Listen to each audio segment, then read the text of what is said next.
For tonight's Primal masterpiece, we're going to be making a braised beef shank, braised with mirepoix, red wine, water, and tomato paste, actually, which in the following video I have forgotten to add it. It's important. All you need to do to dissolve it properly is mix it in with some red wine over heat and pour it right over the top. This is not a disaster. So with the beef shank bone in, and pureed parsnips and Brussels sprouts, or any green vegetable. I chose Brussels sprouts because that was available in my local market. We also are making a kind of sauce, a gravy, a demi. And what we do is we're going to take the braise, we're going to pour that into a pot with some additional bones that I've purchased, grass-fed, very beautiful. We're going to let those boil just to cook for a while, and then put them into a wide pan to reduce this into the final glaze. So that's that. I hope you enjoy the video. So we're using a traditional mirepoix, which is celery, carrots, and onion. We're going to dice those up. It doesn't really matter how you dice it up because we're going to be cooking this for a very long time. Our aromatics is what produces the rest of the flavor. What we have today is going to be tarragon, thyme, rosemary with fresh garlic.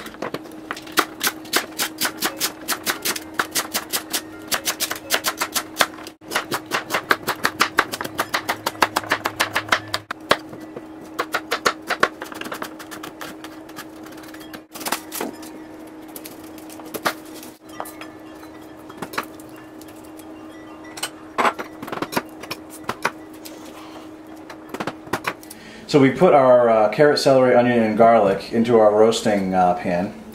This is the beef shank with bone and bone marrow. This is very delicious, nutritious stuff. We're going to brown the beef shank in some hot butter, and then we're going to put it in and get the liquid ready.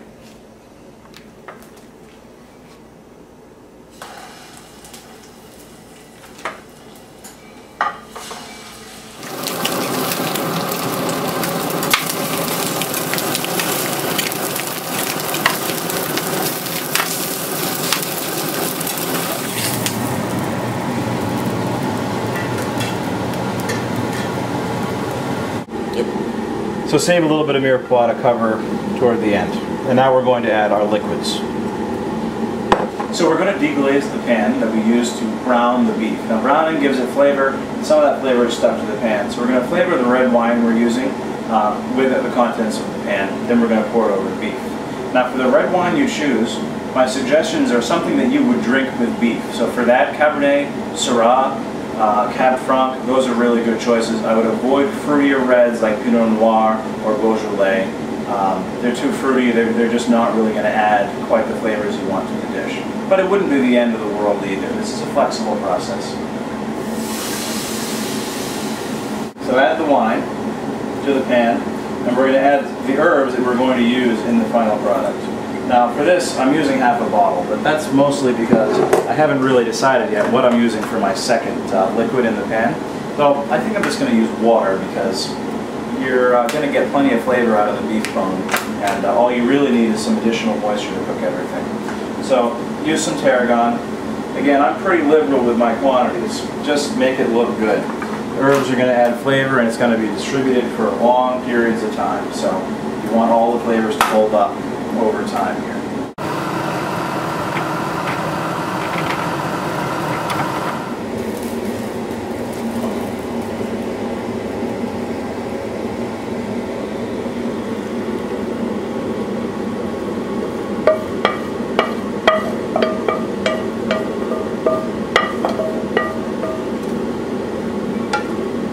We're going to add enough water so that the braising liquid comes up about halfway to the short rib. That way we'll get a little bit of moisture around the meat. Now what you can also do to kind of meet it halfway is push the meat down in. Now I've created kind of a large bed of mirepoix around it. You can make that smaller. So you don't want to dilute the wine too much. You want to maximize that flavor. So don't be afraid to get your hands in it. So that looks good. You can see the braising liquid is coming up on average about halfway to the meat. And that is exactly where we want it. You have to use a pot with a cover. If you don't, everything's going to get dried out and ruined, because we're going to be cooking this for about 5 or 6 hours until really it's done. And it depends on the meat. I can't tell you how long that's going to take. But slow and low is better. So take your time, enjoy your friends and family while it's cooking, and we'll go from there.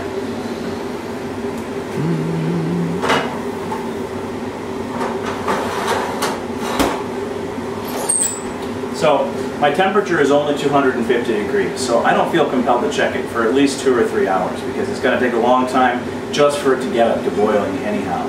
After that, I'll probably check it every 45 minutes to an hour and just tug on the meat to see if things are starting to separate.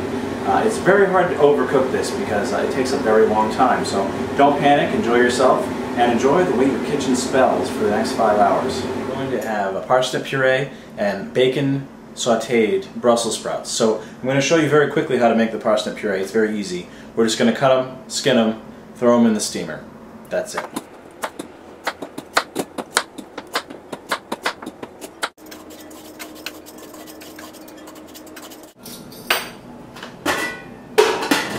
Okay, so we've taken the beef out, we have taken the mirepoix out and strained it away from the liquid. The liquid is precious. We're going to try to reduce that.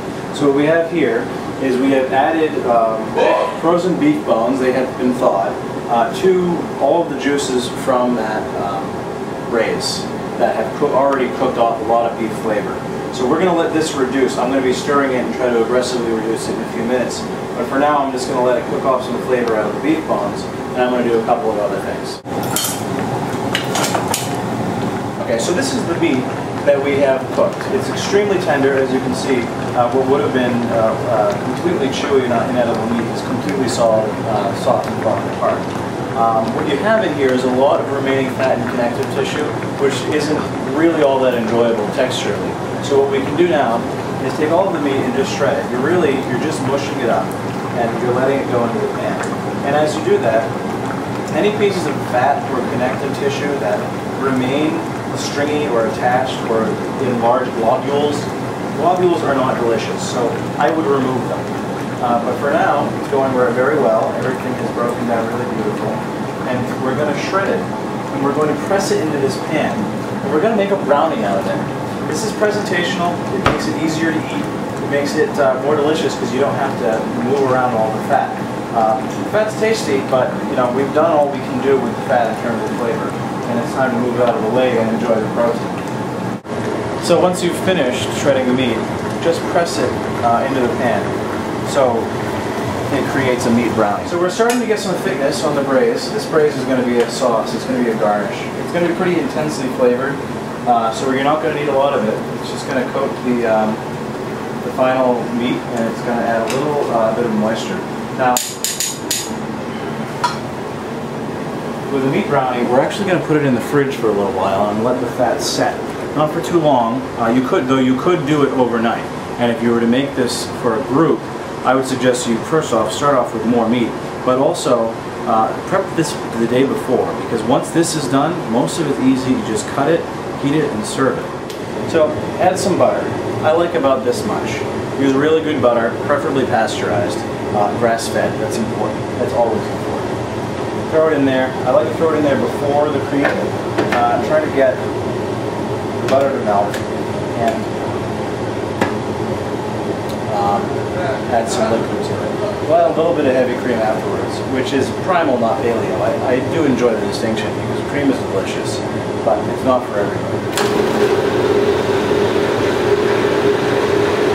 This is going to be the sauce for our final product. This is the reduced braising liquid. That's delicious.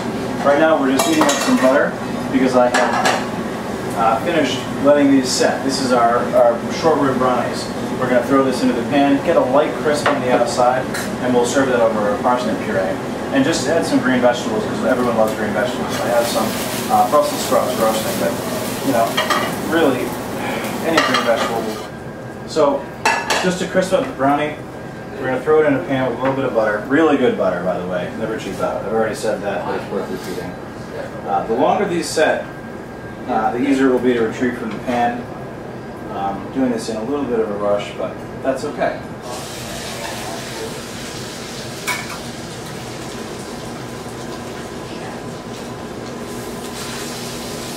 we give that a few minutes just to warm up.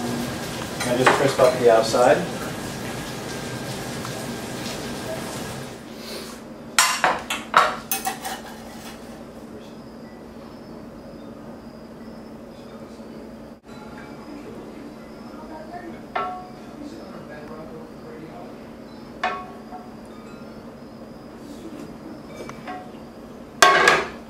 There it is. Paleo braised beef shank with a gravy and parsnip puree. Fantastic.